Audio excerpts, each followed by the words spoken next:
Hi, this is Jeff, and this is the Article of Faith number 6 on the Old Testament. And again, I'm just working through the doctrines of the United Methodist Church as found in our Book of Discipline for the Articles of Religion, which comes from the Methodist Episcopal Church, and the Confession of Faith, which is from the EUB.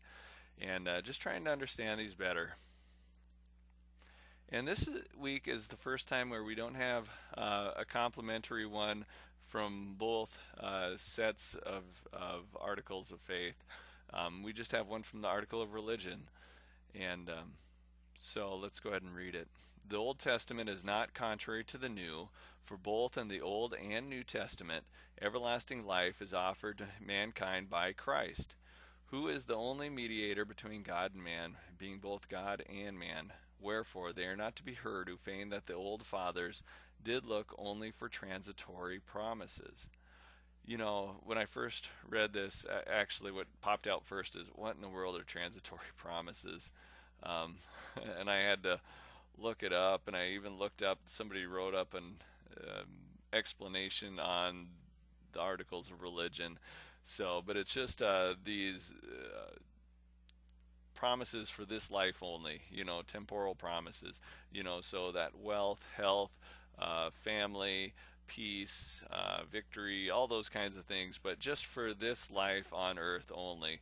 That the old, the people in the Old Testament just didn't hope that God would make their life better or easier. They were also looking to everlasting life through Christ or by Christ. And so that, after I understood that, that made a lot more sense. And even this, the Old Testament is not contrary to the New, um, which stood out to me as well. And people will sometimes maybe lead you to think that they are contrary, that you have to rely on one or the other more, but they're not contrary. They're not the same.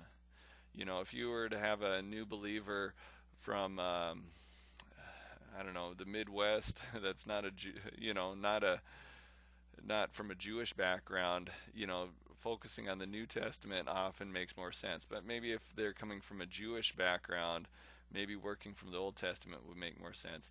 And even as I'm doing my personal studies, and I'm working through the book of Genesis right now, I mean, you see the promises of everlasting life right away in the fall, in the third chapter of Genesis. And even the struggle with how they dealt with that there, it seemed like, as I was reading it, that the promise that when Cain was born, Eve thought the promise was finally fulfilled. And that must have been some crappy year, whatever, however long it was between the fall and the birth of Cain. But she seemed like she was relieved, and that finally the curse was over. And now here we are, year 2019, and the curse is still not fully lifted. But anyway, you can find Christ and the Bible pointing towards Christ all the way through all the Old Testament as well. It just takes a little. It's just not as obvious, in my opinion. It takes a little closer reading and closer study a lot of times. And then it goes on. Although the law given from God by Moses as touching ceremonies and rites doth not bind Christians, nor ought the civil precepts thereof of necessity be received in any commonwealth, yet notwithstanding, no Christian whatsoever is free from the obedience of the commandments which are called moral. And I really do like this. I've heard people say it, and I assume they kind of made it up themselves, but apparently this is where they got it, that the Old Testament is really made up of three things: ceremonies, um, civil ceremonial rules, civil rules, and then moral rules. And I, the Christians are not bound by any of the ceremonies, which seems obvious.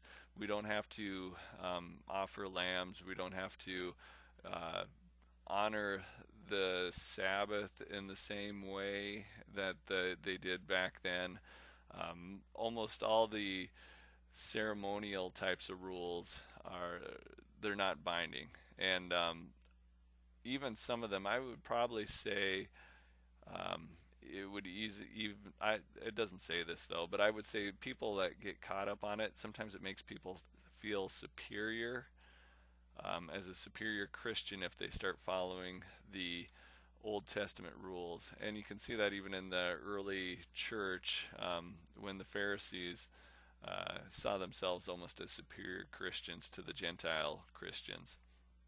And then even the civil precepts, it says not of necessity be received, because there are a lot of civil laws like what to do if somebody steals, what to do if somebody's raped, what to do if all these different things that it doesn't say they shall not be received, but it's not a necessity.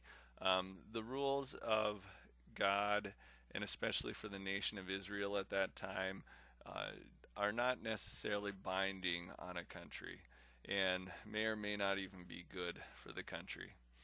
Um, anyway, and then the last one is, and this is the big one I think, is the Christian, no matter where you live, who you are, there are moral commandments, and those are the laws, if you want to call it, for the Christian nation. The ceremonial, the civil, those do not bind the Christian nation. And I'm saying Christian nation, meaning the church, the worldwide church. That, but anyway, there are moral laws which are binding, and as we saw earlier, the Holy Spirit will convict us of those laws. And when you look through the Old Testament, I think that's where we got a lot of